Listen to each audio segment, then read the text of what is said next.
I have just a few opening comments. I think the first thing I want to say is that there is someone here in spirit, and that is our beloved Les Howard. Les is actually the reason I know Andrea and Miguel, and this was many years ago when he introduced us to each other. So I would say that for the three of us, Les is a mentor, was a mentor, is a mentor. It's thanks to his generosity and foresight that the sociology department has an endowed chair. He made that possible, which allows us to support our students, to support research, to support events like this. So I wanted to, first of all, thank Les. The other thing I wanted to say, you already heard the introductions by our students of our esteemed alumni and panelists this evening. They are both very accomplished. I want to highlight that. Miguel is the incoming president of the Weingart Foundation. He's a member of the Whittier College Board of Trustees, and he was president and CEO of Fairplex in Pomona, and previously was the city administrative officer for the city of Los Angeles. And previous to that, worked in high level positions in LA County, and was the chief of staff for the former LA County Supervisor Gloria Molina. Andrea Shorter has served in multiple roles. As she was Deputy Executive Director of the Center on Juvenile and Criminal Justice. She was Deputy Executive Director of the Names Project Foundation, the AIDS Memorial Quilt. She was Director of Marriage Equality and Coalition Strategies at Equality California Institute. And she is also a member of the Whittier College Black Alumni Association. So we're really honored and pleased to have these alumni with us this evening. So this moment in history reminds me of another moment in our recent history when a sociologist could finally feel bitterly vindicated after feeling like she had been crying out into the world like a voice in the wilderness. As you'll recall, the Great Recession of 2008 and the global Occupy movement that followed in its wake taught all of us how to use the phrase, the 1%, to understand how power is very unequally distributed in our society and around the world. I remember telling my students in 2011 how amazed I was to regularly hear the kind of class analysis in the popular mediascape that had mostly been confined to college classrooms and the labor movement.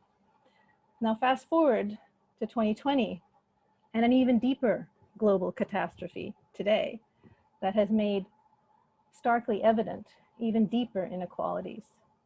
Now I am amazed at how many more have learned the phrases Black Lives Matter and systemic racism and intersectionality, phrases I never imagined would be used in popular analyses of the inequality that debilitates all of us.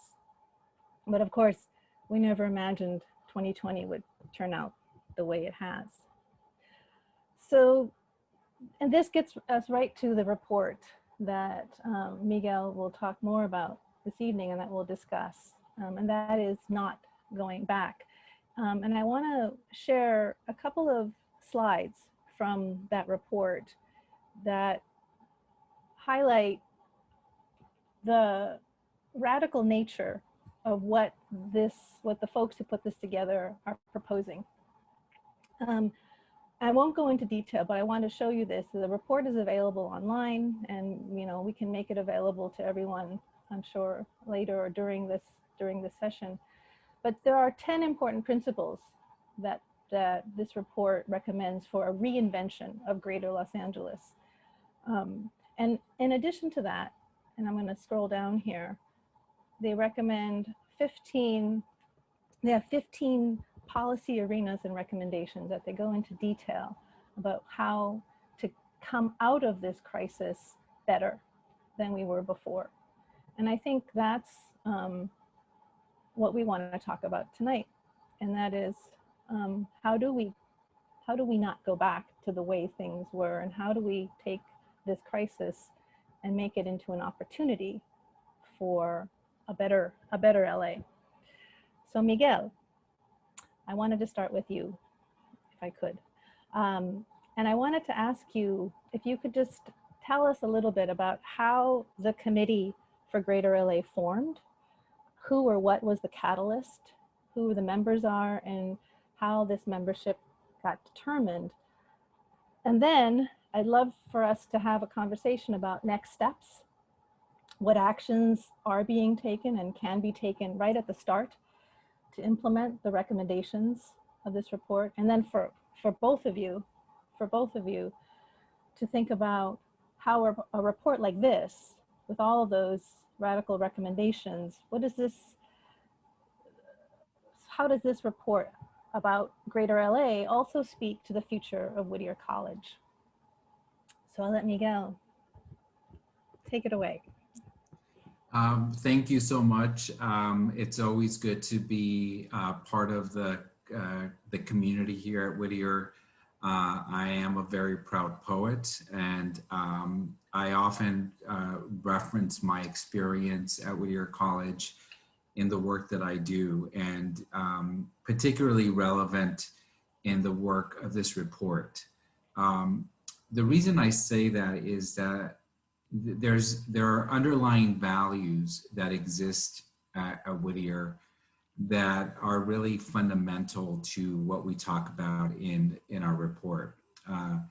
The first is this idea of mutuality, that together we are connected, and that that one sector of our community who is struggling or who is marginalized impacts the entire community. It is one of the fundamental values of sort of our Quaker beginnings, this sense of being part of a larger community. As we all know, Quakers were abolitionists. They believe strongly about the individual and the contributions that each person makes in our society, and they fought for it, and were often marginalized themselves for that belief. But it is fundamental to their ideals, and I'm always proud to reference that I graduated from a college that had these principles at its very origin. I know we're no longer affiliated with Quakers, but it is in the ethos of the place. The second idea that I think is very central to the Whittier College experience is seeing how things are connected. I was a Whittier Scholars major. My major was Latin American Studies. I also had a dual major in Sociology. And I am a disciple of Les Howard and the Sociology department, and also the Anthropology department and the Social Work department. But part of the Whittier experience is to not limit your point of view to a discipline, but rather to look at things on a systemic level, and to understand how different issues and are connected to each other, and look at the bigger picture and ask how are systems created, not just from one point of view, but from multiple point of views. And frankly, my own view of the work that I do, not just with this report, but frankly throughout my career, has been informed by that form of thinking that I really developed as a student almost 30 years ago. And the last thing I'll say in terms of how it's, my experience at Whittier is so relevant to my work is a sense of community. I was very active in student life at the college. but I was also very active in the issues in Whittier, in the community of Whittier, and particularly when it comes to homelessness. A lot of what I know about that issue was informed by the volunteer work that I did as a student, supporting a rotating shelter in the community of Whittier.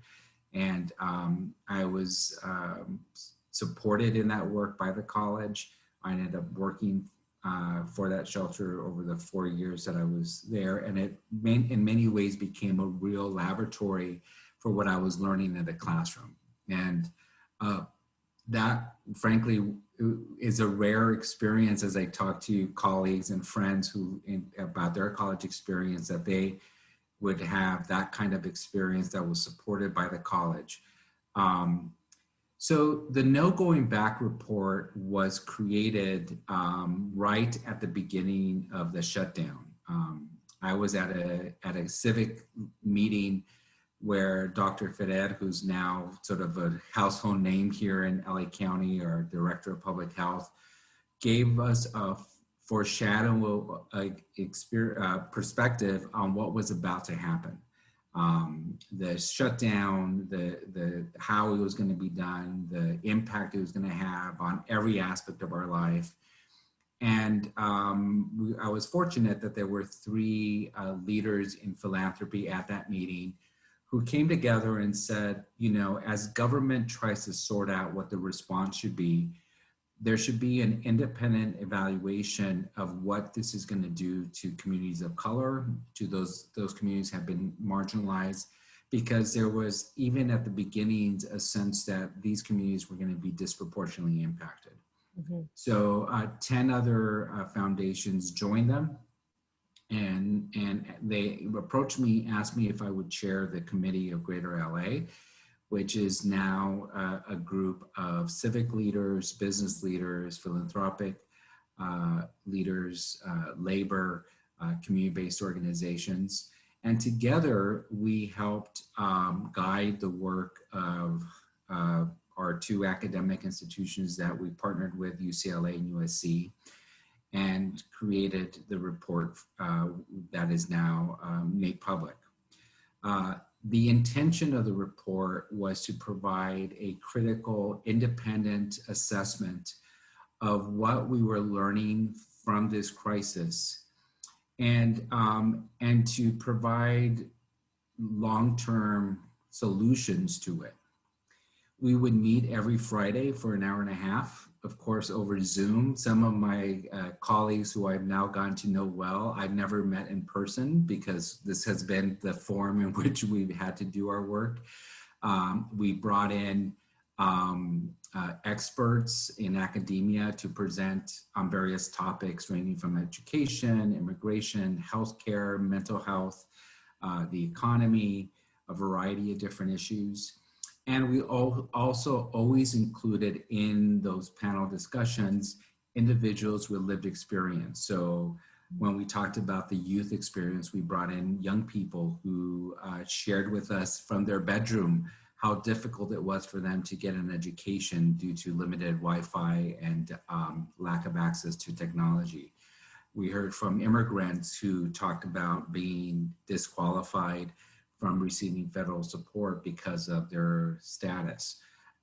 It was a critical part of this work that not only was it informed by academic professionals, but frankly, it was also informed by people who were experiencing it in real life. And again, another thing I learned at the college about how important that experience is. And from that, you know, during the course of our work, of course, the horrific murder of George Floyd erupted, and there was a huge community response to that. So we processed that together as we were preparing this report, and it actually was a very important influence in helping us think about systemic racism, particularly in the African-American community, how that has played itself out in Southern California, not just nationally. And so it became a significant part of the report that we issued. Mm-hmm. And have you since met with other decision makers and planned out what's going to happen next? I mean, we're in the middle of the crisis still, but are there steps taken now, given the recommendations, to think about what can be done first? What can be done next? I mean, there are immediate, shorter, and longer term goals that you all have, and I think that helps a lot to think about what we can do next. Is that some of that in motion already? Yes, so the committee has decided to continue forward to, we had an assignment to complete this analysis and to launch it, but it became very clear that the work had to be led and supported. And so we are in the process of developing sort of what we're calling our 2.0. We've brought in a group of experts who have helped us guide this work. And we begin the process of also meeting with community. So, today I've actually had 2 community meetings where I presented the report. One with a group of leaders in Southeast LA County, the same neighborhood that I grew up in, representing the communities of Bell Gardens and Cudahy and Huntington Park and Southgate. And then I also had an opportunity to meet with the board of directors of the Broad Foundation, which is a significant foundation here in LA County. But yesterday we met with immigrant advocacy groups. Our objective is to help create a movement with the underlying premise that the Southern California that existed prior to COVID is not one to celebrate, is not one to want to seek out to recreate. That in fact, if you look at it carefully and the data clearly shows, it was broken and it wasn't working for many Angelenos. There were entire communities that were being marginalized and excluded from receiving adequate health care, being full participants of the economy, getting access to quality education, and that we should really think about this crisis as an opportunity to create something new. And for me, as someone who, as you mentioned in my introduction, who's spent most of my career in the public sector, it is a hard thing to say that much of my work hasn't lived up to the objectives that we had, that in fact, when you look at the outcomes, which are very significant and frankly depressing, that we have a lot of work to do. And we are challenging ourselves not to be limited by the existing structures, by existing funding streams, even the current way that we're organized in form of government or different levels of government, that what we need to do is really think about something new. And critical to that thinking is frankly young people. I don't want to say I'm out of ideas, but I'm surely, I'm like, wow, I think we need a new generation of leaders to challenge our norms, to challenge the way we view things, and to ask the hard questions about why have our systems failed. And so we're excited about partnering with the next generation to help us think things through, because frankly, our old thinking, the systems that I've been a part of, in many ways enabled, have failed. And so we are going to count on this next generation of Whittier College graduates to help guide the way. Yeah, that's a very good segue. I mean, to the next part of the conversation, I would love for both of you to focus on. I mean, the report highlights youth. I mean, there's a specific chapter about youth and the ways in which youth need to be supported and empowered. And of course, I was reading that and I was thinking, well, that's exactly what Whittier needs to do. That's what we do. But how can we do it differently? How can we do it better? How can we do it more intentionally? Right. Andrea, you have some thoughts about that? You're muted still. You're still muted. First time all day I've been muted. What do you know? Well, I think it's a very inviting proposition, and I think it's a very necessary proposition for Whittier College.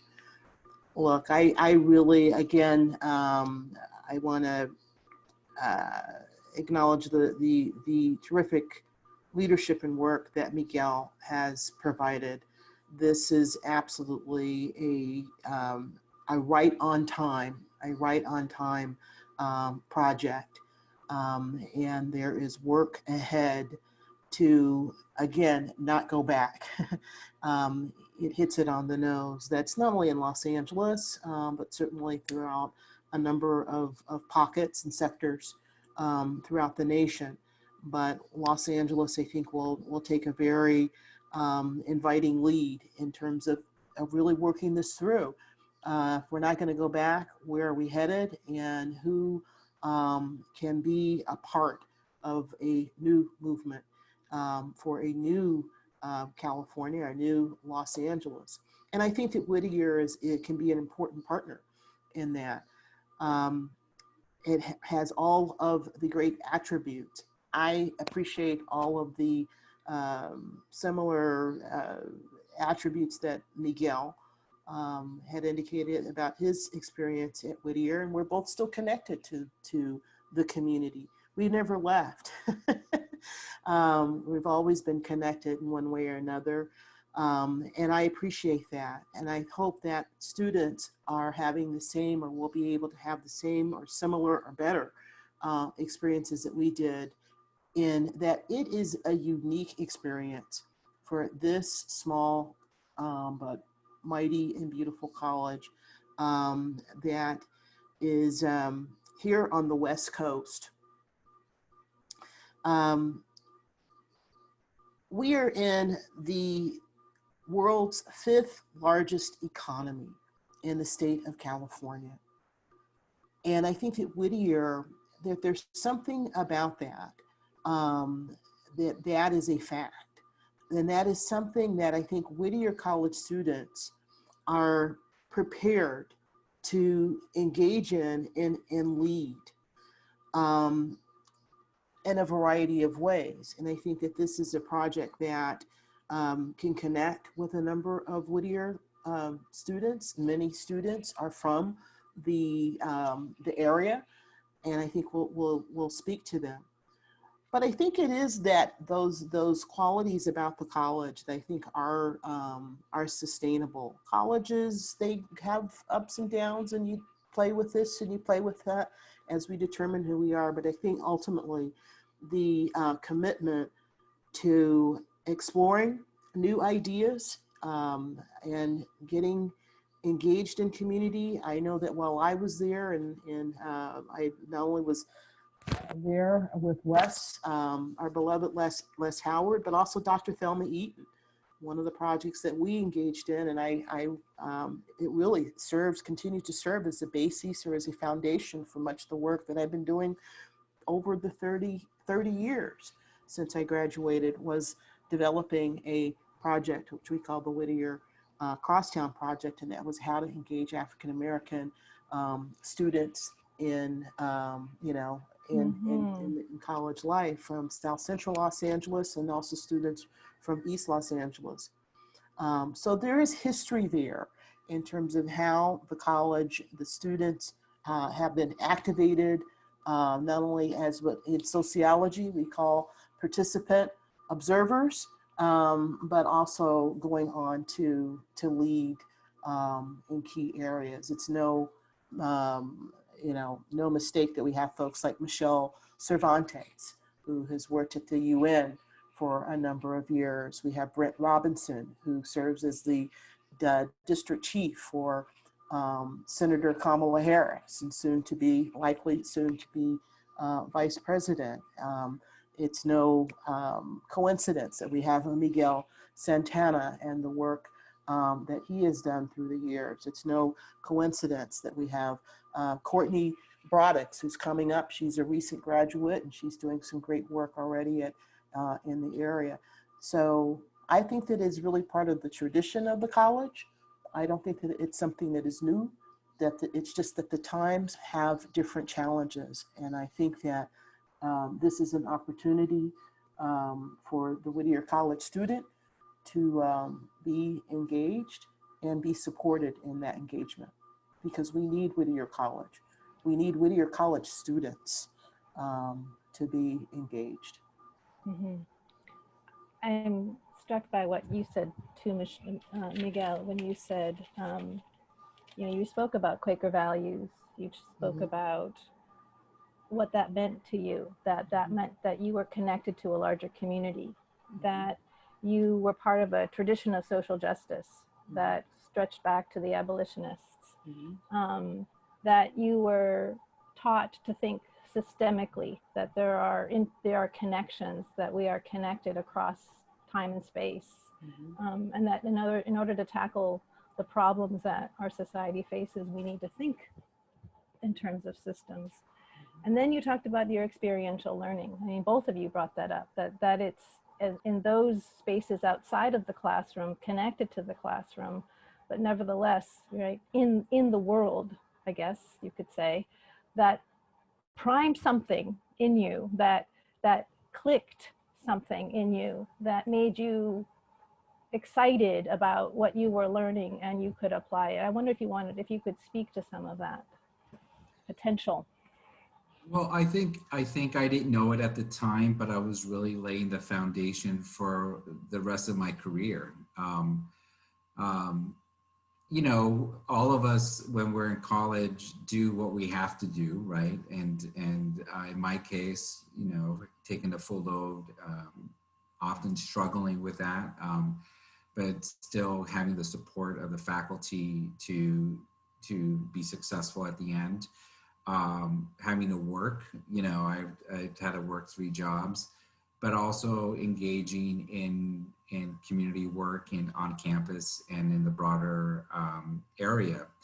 And in many ways, it was that engagement, and it was the ability to juggle all those things that really provided me a foundation for my trajectory moving forward. And, you know, out of necessity, I was forced to kind of draw connections between different issues. So, you know, I was an ESL aide in a local elementary school, helping kids learn English. And it provided me a context to think about education equality. So when I would write a paper about that, it was a very real life example. But I think my advice to the students who are on this call is that, you know, there is an opportunity in college to be intentional and to explore and to experiment and to also engage in work that is meaningful. And all of those experiences become relevant when you work later in your career. You may not know it at the time, but, you know, again, a reference to work on homelessness. I've been working on homelessness since I was 18 years old. And it was from the shelter while I was at Whittier. Then later when I worked at the county, I ended up overseeing the entire homeless supportive services for the County of Los Angeles. And I was often asked to speak on homelessness or provide policy recommendations. And I would always reference my experience at Whittier College as a college student, where I got to see the impact that homelessness has on real people. I mean, there's nothing more intimate than actually helping someone, giving them shelter, feeding them, getting to know them, hearing their story. I remember there was this one woman, her name was Laura, who I saw every year for the 4 years. She suffered from schizophrenia. She was, you know, during the day, she hung out at the library, at the public library.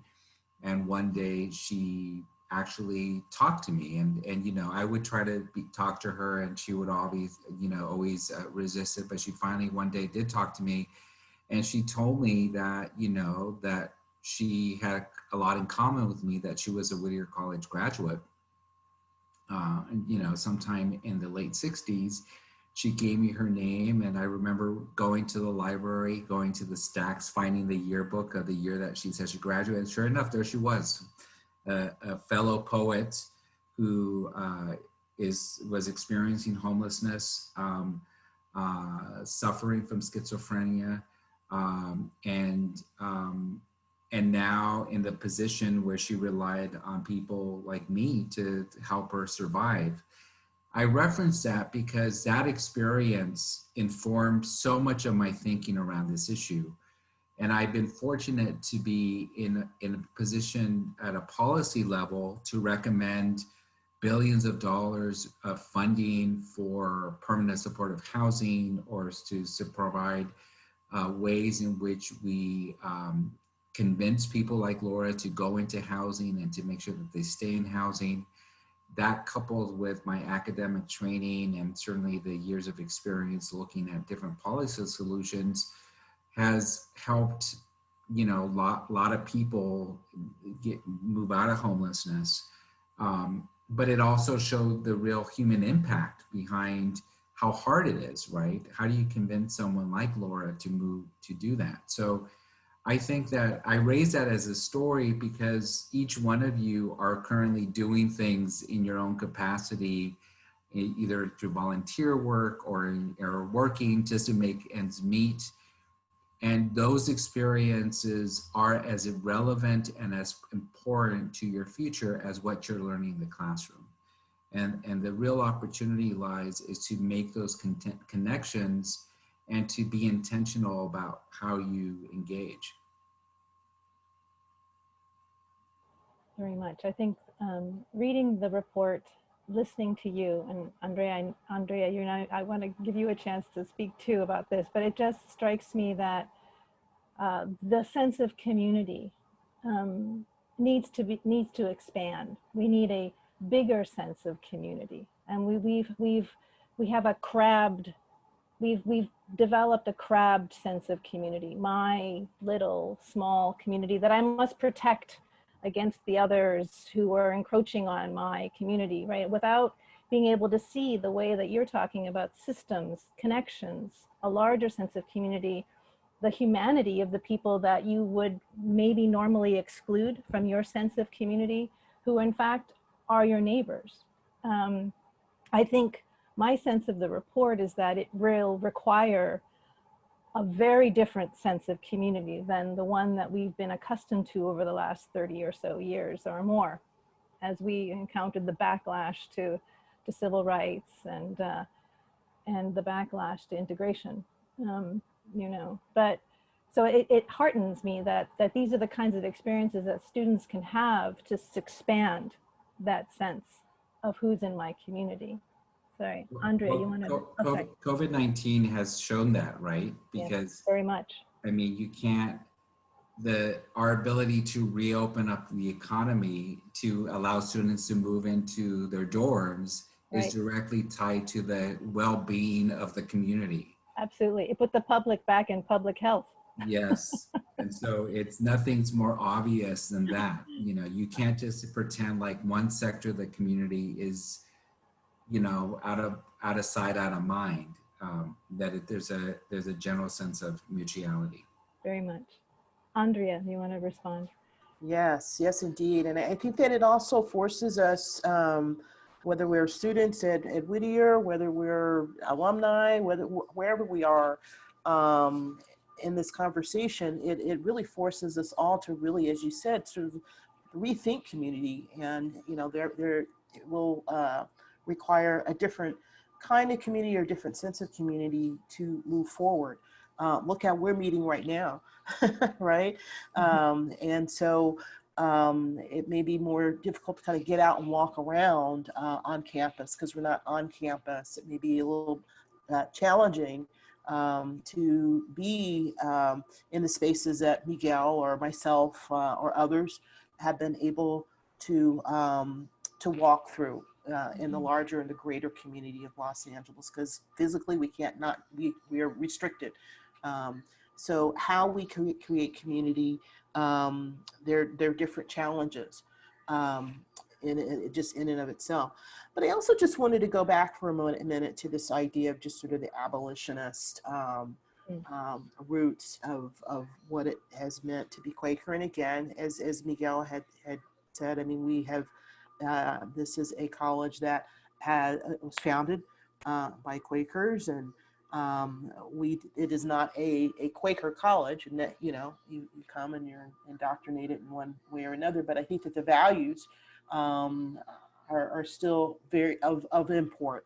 The values of what it means to be abolitionist are of import. I don't think that there was any absolute definition of what that meant. We've had examples through the centuries of what it means to be abolitionist, what it means to work towards liberation. Social justice movement is a work towards liberation. We explore that in religious studies, right? In terms of liberation theology, we explore that certainly in the sociology studies. We explore that in social work and other, not only just the social sciences, including political sciences, but really I think in one way or another throughout the college's academic life. But to me, that was one of the things that attracted me to Whittier College was the fact that it was Quaker based and had some sort of rootedness in abolitionism. Working with the American Friends on the issues of criminal and juvenile justice work over many years was very just enriching, rewarding, and knowing that they were out there continuing that work as abolitionists. And I think that the challenge right now for a Whittier College is how do we reclaim that, and how do we define that attribute, that part of our history, not move away from it, but how do we reclaim that in this moment in time and moving forward? How does it add value? How does the exercise of being abolitionist, how do we, if you want to embrace the idea of being abolitionist, how do we exercise the practice, the principles, the values of what we, you know, what it might mean to be abolitionist in this day and time. The issues, as you can see in the report, they are many. The challenges are many. There are many disparities, and those disparities are only going to continue to grow unless we make a very definitive decision as to not go back. We've, you know, just starting right there, but how we're moving forward is really where the real, you know, I think opportunities are for us to explore together, to apply together, and to move forward together as people who are rooted in abolitionist tradition and thought. Thank you. We have some questions in the Q&A box here, and I've been asked if I can direct the question to this one, to direct the panelists to this question, I should say. What is your recommendation in terms of how we can connect more students? So this goes back to your point, Miguel, about youth. How do we connect more students to create the change that needs to happen and have a seat at the table, to be in a decision-making position? This is going to sound trite, but I'll go ahead and say it. I think it's to listen to them, frankly. I think our students are each experiencing being a college student. Many of them are first-generation students, and it's something, you know, we should be very proud of as a college, that we have a long tradition of welcoming first-generation college students and helping them be successful. But part of that means that they're each confronting their own set of issues and challenges, financial challenges, challenges at home, challenges trying to understand what the future economy looks like and what's their role in it, especially as things change so quickly. Their own safety and health, their own mental health. I think students come in not only prepared to learn and wanting to master, a certain discipline, but they also offer a perspective that is informed by their own life experience, that is relevant to not only what is being taught in the classroom, but in what's happening in our society and trying to understand these issues. And so I think embracing the entire student and who they are, what they bring, their experiences, their hopes, dreams, and fears, I think makes a difference in enriching policy making at the college, and frankly, enriching the experience for the student herself. And I think that from that standpoint, I think that, the faculty and the staff, that it's already part of the DNA of Whittier College. I mean, I often talk about my own experience as a student, first generation, not knowing what that looked like. I moved myself to college. My parents didn't know that they were supposed to come by and help me move into my dorm. I experienced racism overtly within my first few days at the college. It was kind of a shock to me. I wasn't prepared for that. I felt inadequate. I suffered from imposter syndrome. I didn't think I belonged. I struggled reconciling my own experience in Bell Gardens to this diverse environment, and I almost dropped out.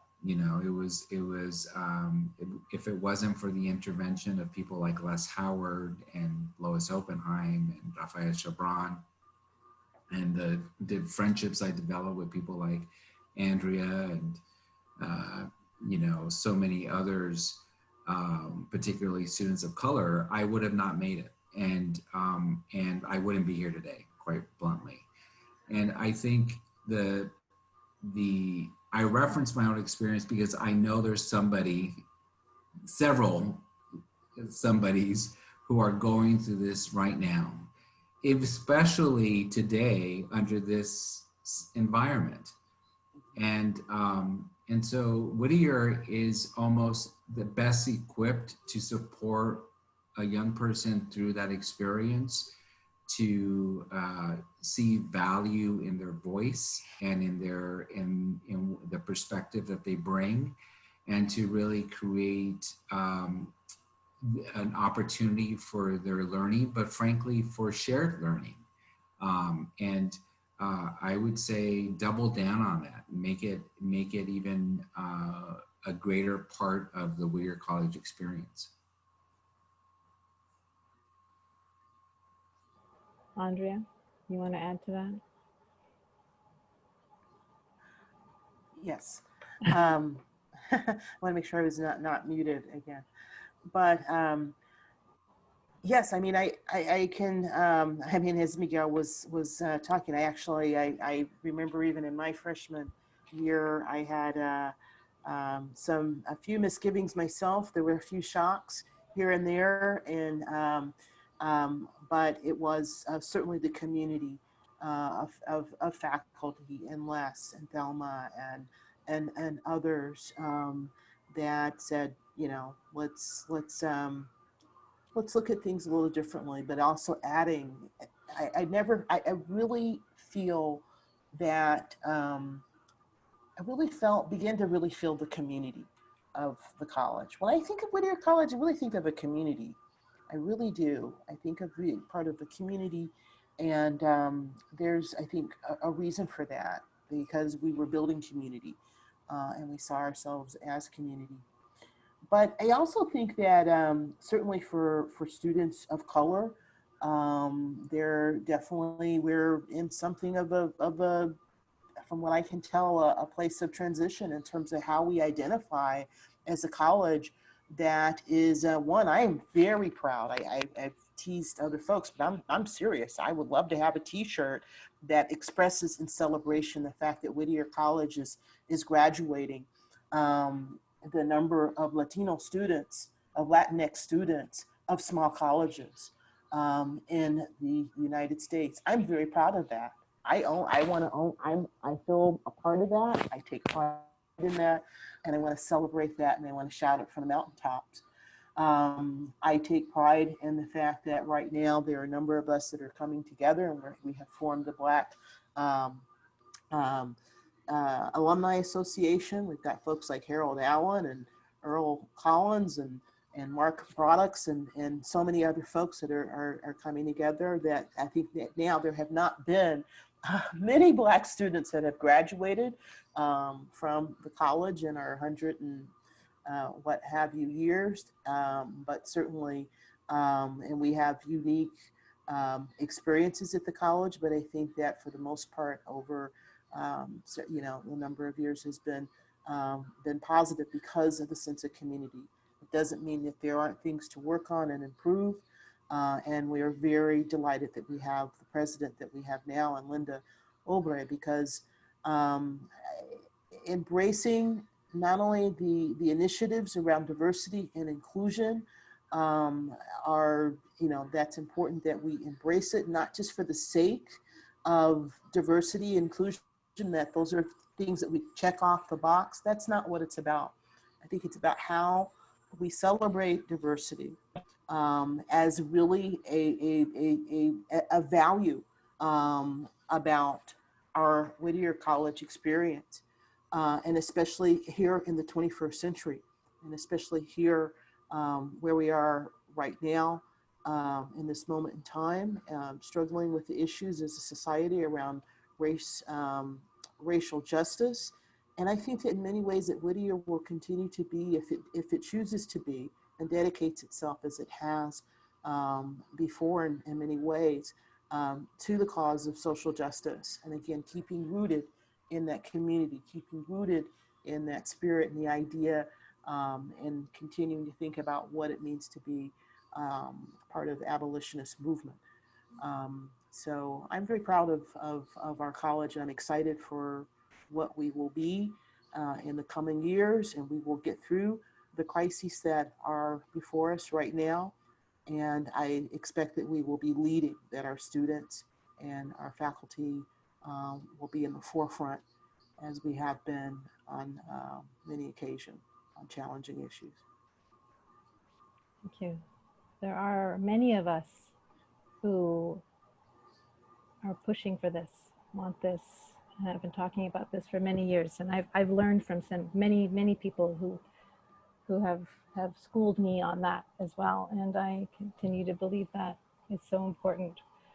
Mm-hmm. We have a couple of other questions. I wasn't sure about the time, Ana Lilia. We are at about 7:30 right now, and I wasn't sure how we should proceed. Yeah, I want to be respectful of our panelists' time, but if you have a few more minutes, it'd be great if we can get a couple of the questions answered. Okay. Sure. Okay. There was one at the top. I think Miguel, you sort of you flagged it. It sounds like this. It looks like. Do you think that the policy recommendations of the report can be applied to rural areas as well? Did you want to speak to that? Yeah, and I think they could apply to any context. You know, it's hard to imagine any part of our broader community where there isn't a history of marginalizing certain folks. In rural communities, certainly migrant workers in California have long been marginalized, where we, as a society, rely on their labor to be fed. But as we're seeing through this crisis, you know, one of the areas with the greatest amount of cases in California is actually the Central Valley, where migrant workers aren't given adequate protective gear. They're not being given access to testing. They're not certainly not being given even basic information about what they could do to protect themselves. Many are fearful of even getting tested for losing their job. And so, yes, I think it's very relevant. I think it's relevant to every context. I think it's relevant to Whittier College. You know, I'm reading in the chat, you know, the conversation that's being had around the experience that students of color have at the college, and it's been noted that the story I shared is no different than the experience that many students are having. You know, I think the important thing, and I really have to applaud your president, President Oubre, and the leadership of the college, who are not afraid of having this conversation, because I think, you know, when you're, as many of you know, when you're going through an experience where you feel marginalized or you don't feel like you belong, you think you're the only one going through it. You know, you don't realize that if you look around, there are other people who are going through it. I very clearly remember I was a first-year student, and Andrea was a senior or a few years older than I was. And it was so affirming for me to talk to someone who understood what I was going through, who validated my feelings, and helped me sort of understand how to get through it based on her own experience and example. And it was important for me to hear that as a young person, because I thought I was the only one.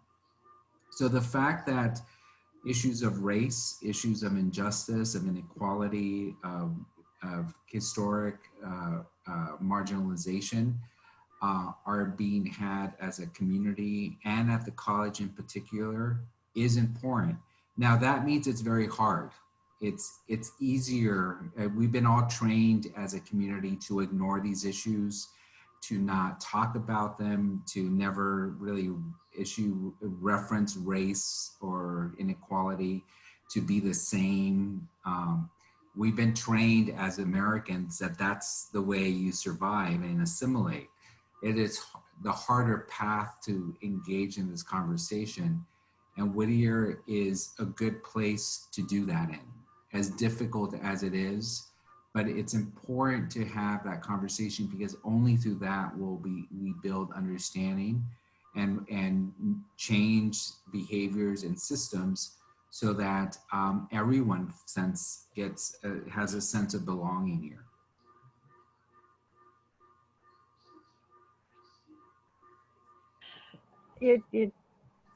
You're speaking my language. Andrea, do you wanna respond to that too?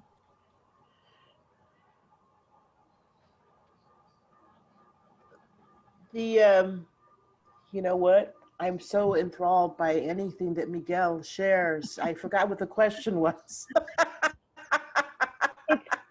It's really about how to create that sense of belonging anywhere, right? Where everywhere you go, where there is inequality and people feel like they don't belong, and the work that we have to do to communicate to people, to everyone, that yes, this is your space, this is your place, of course.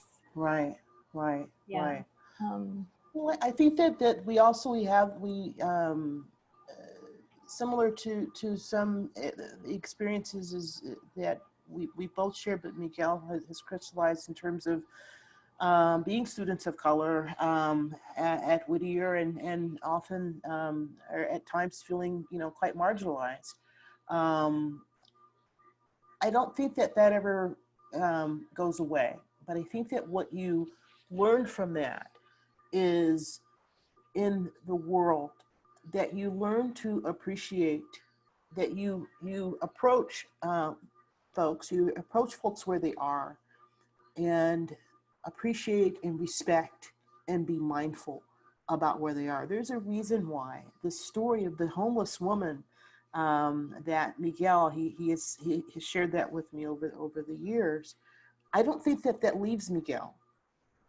That instead empowers Miguel and informs Miguel how to approach not only the issue of homelessness, but how to really build community around an idea of how we can do things and move things differently, move things better. It may not always be perfect. We may not always get to exactly where we want to be, but I'll give you one example. Even, you know, for me in Northern California and San Francisco, I was approached by our late mayor.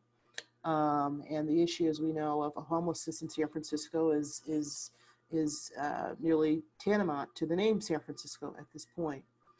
And so there were clearly some challenges there. He called upon me and said, hey, look, I'd like to pick your brain on how we can do a few things differently. And I'm not an expert on homelessness, but at any rate, I work with those issues and have over the years, because they're unavoidable when you're working on the issues of the elevating the status of women and children.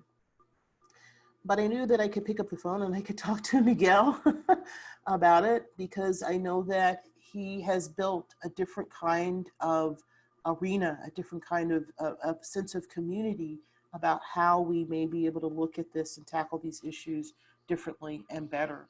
Not perfectly. I want to be, not to take away from Miguel's good work, but it's not about being perfect. It's about trying to do better.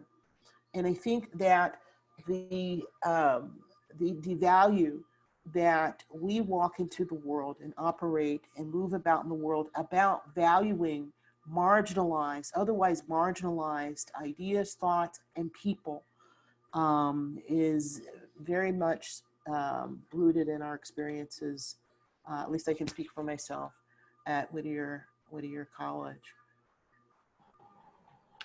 Yeah, there are some other questions here. I will say one thing.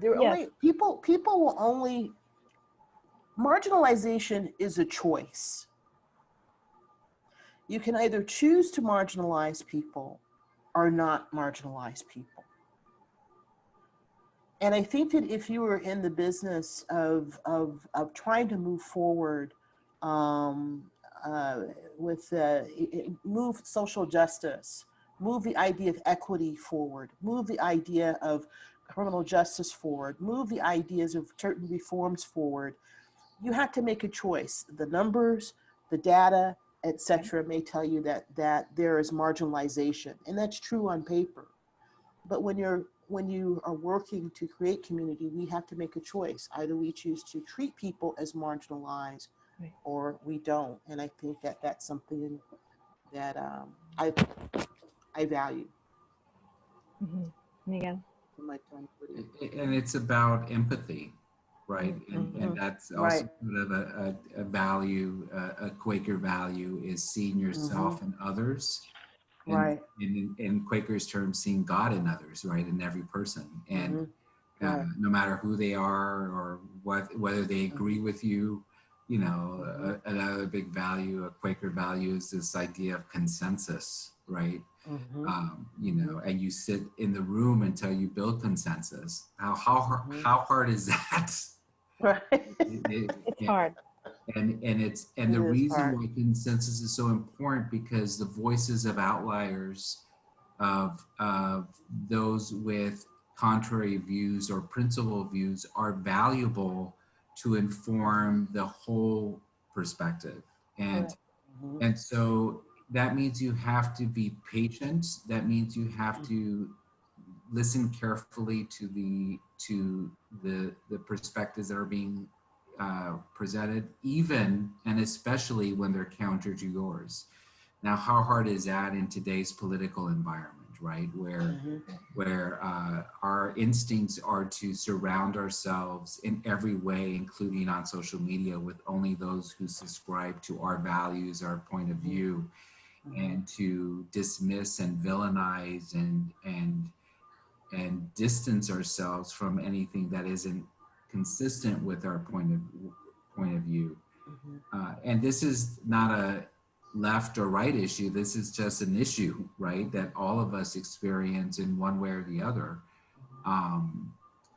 So I think to Andrea's point, the choice to marginalize is one that has to be engaged in very aggressively. It's almost a daily, hourly decision, or to take a step back and to listen, and to build understanding, and in some cases even to forgive when necessary, and to be able to accept that, okay, this is a point of view that I don't understand or I don't respect, but I'm not going to dehumanize that person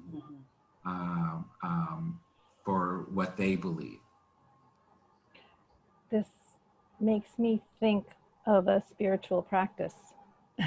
It's a lifetime of work, right? It's a never-ending practice of overcoming ego, of overcoming desires, right? Of overcoming your own sense of your own particular needs, to be able to stop and hear what others are saying and what they say they need. And then the forgiveness, right? These are almost superhuman kind of qualities that we need to cultivate. And you're as you're speaking about this, and we're getting more and more into our Quakerism here, it's becoming a kind of meeting, right? We're centering down, and we're circle and squares. The spirit is entering this space and our conversation.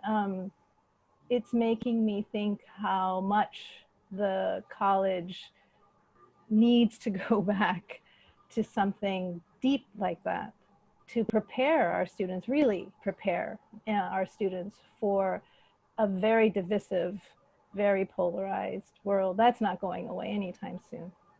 No, right? No, it is not. No, it is not. And yeah, go ahead. I was just going to say, I mean, our nation is changing, and it is always changing. And I think that one of the fears that we're up against right now, that's being expressed in very ugly ways, is a fear of a growing majority of people of color in certain pockets, in certain areas of the community, and it's, you know, coming up against, whether it's real or perceived or etc. It becomes material in terms of this idea of, again, even how we are building community together. And if someone is just resistant because of the color of your skin and sees that as threatening, the color of your body and sees that as the enemy, and to be controlled in a variety of ways through public sanction of use of certain types of police force or what have you, it makes it, then the challenge is very much before us in terms of really, as you're saying, sort of digging deeper in terms of what is needed and what's necessary. Not again to create a utopia, but to at the very least, to be engaged in a democratic process that is about fairness, that is about respect and dignity, and how do we move forward together? Yes. And so the challenges are very real, but I do believe that the ingredients, that history and reaching back, there's some legs to stand on and build upon. I have to actually, speaking of which, I co-chair the census for San Francisco. I just want to make one quick commercial. Two quick things. I'm sorry, and I have a call with a reporter, and he's on deadline, and I had promised that I would call him. Okay, we're coming to a close, folks. 7:30, right? A natural ending. Okay, go ahead. Right. So census, folks, everyone should know that there's been a back and forth about when census would end. The census date, as you know, our deadline is usually in the spring, but it was extended to October the 31st because of the pandemic. So again, an example of how the pandemic has upended and disrupted so many of our processes. Then there was the idea from this administration to short change the census instead of October the 31st, let's move it to September. And then there was a going back and forth. Yesterday, the Supreme Court had ruled that actually that the census will end on Thursday, that is tomorrow, October the 15th. So if you know of folks that have not completed, not responded to the census, I urge you, all of us, to participate in the census. And so I just want to put that out. And certainly we are concerned that there will be an undercount of some of the very populations that, that we we're talking about. engaged to work with and empower and uplift. And so I want to leave on that, and then certainly vote early. Vote early. I can't, I can't resist. I just can't resist. Thank you so much, Andrea. Thank you. I'll hang out. I can still hang out. I just Okay, good. Note that. Anna Lilia popped in. I think she has a direction for us here. Well, actually, I was thinking, as one of our last questions, perhaps you could talk about a little bit about the elections, and you kind of led into it. Last time around, for almost 4 years ago, it was a really hard time to be on. It was actually a good thing to be on this campus, but it was a hard time for the folks on this campus to see the direction that we had taken in this country.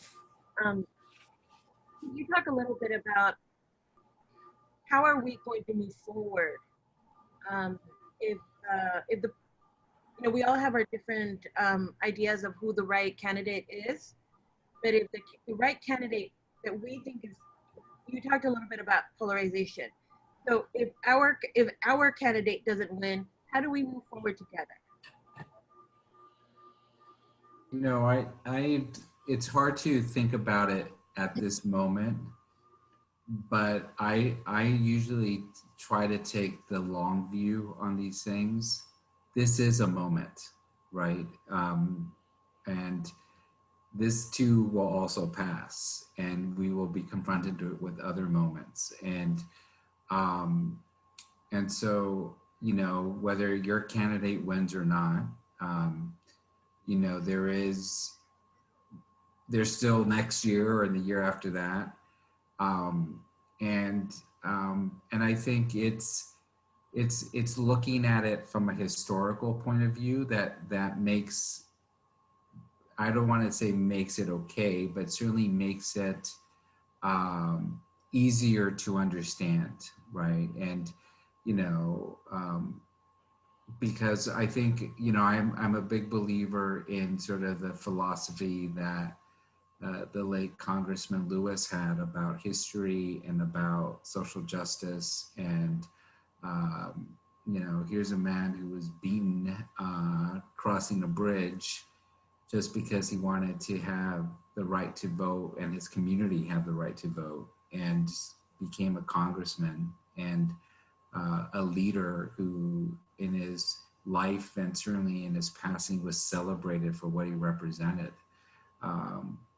When he was in Alabama, I don't think he ever imagined that would be what his life would be. And he often talked about the arc of justice, right? And how that it's pointed in the direction that we all want to see. And so it's not about being patient, but it's about having that perspective and a belief that this moment doesn't define forever. Andrea? Yeah, it won't define forever. And but I do believe that Anna, that we will come out on the right side. That's my firm belief. I have to believe that. Because I do think that the struggles will always be there. But I do think that it is a bit different this time. I think that we have someone that is hell-bent on basically suppressing at all cost democracy for people that look like us. And it won't be the first time, as Miguel said. It will not be the first time, and it probably may not be the last time. It may not be the last time. But I think it's a little bit different this time. I think that this is someone that is wanting to fashion themselves as an autocrat, an authoritarian, and very anti-democratic in a number of ways. And the world around the world itself is a very different world than actually even in the time that Mr. Lewis and others. They think that in fighting for civil rights and fighting for the right to vote, but I am hopeful. I am hopeful. I think that when we see that there are already 12 million Americans, it's my understanding, 12 million people already voted today. As of today, there's over 12 million people that have already voted, people. Now, we don't know who all is voting, but there is something that is activating people. And I think that that's actually a wonderful thing, that people are engaging. And that gives me hope that we'll be in a different place. It will not be a panacea. It will not be a utopia. It will not be overnight that things will change from bad to good. What that means is that we all will have to still do the work and support the change that we fight for the changes that we want to have happen and need to have happen. If I could add something else, is that, I think this is a time, if ever, where it really is about what you do, right? So this is not the time to say, well, somebody needs to make a change, or somebody needs to change, someone needs to vote, or, if only those people would do that. Well, it means you. It means, like Andrea reminded us, if you don't get counted, well, there's implications on your representation. So that's only you could do that. No one else could count you. Only you could say, I'm here, count me. That's right. If you don't vote, no one else could vote for you. Only you could do that. That's right. So these are things that you are accountable for, and that only you could do. You can't delegate it to somebody else. You can't wish that the other people take care of it. You have to take control. And so if you aren't happy with the outcome of this election, and you decided to let other people decide for you, then very frankly, I have no sympathy, because you frankly are part of the problem, and that's what happened last time. So I think this is not intended as a political PSA, but I think universally, no matter who you vote for, you must vote. And you must get your family to vote, and you must encourage others to do their part, because that is part of our responsibility. We enjoy the privileges of being Americans and what the society allows for us, but those are temporary, and they can be taken away if we allow them to. Right.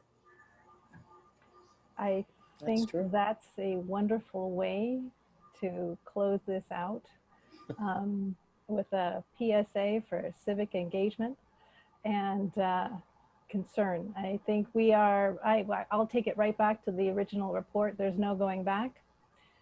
So there was already rot there, and that rot didn't come with Trump. That rot came before Trump. It has been exposed thanks to all of the debacle, but it has been there all along.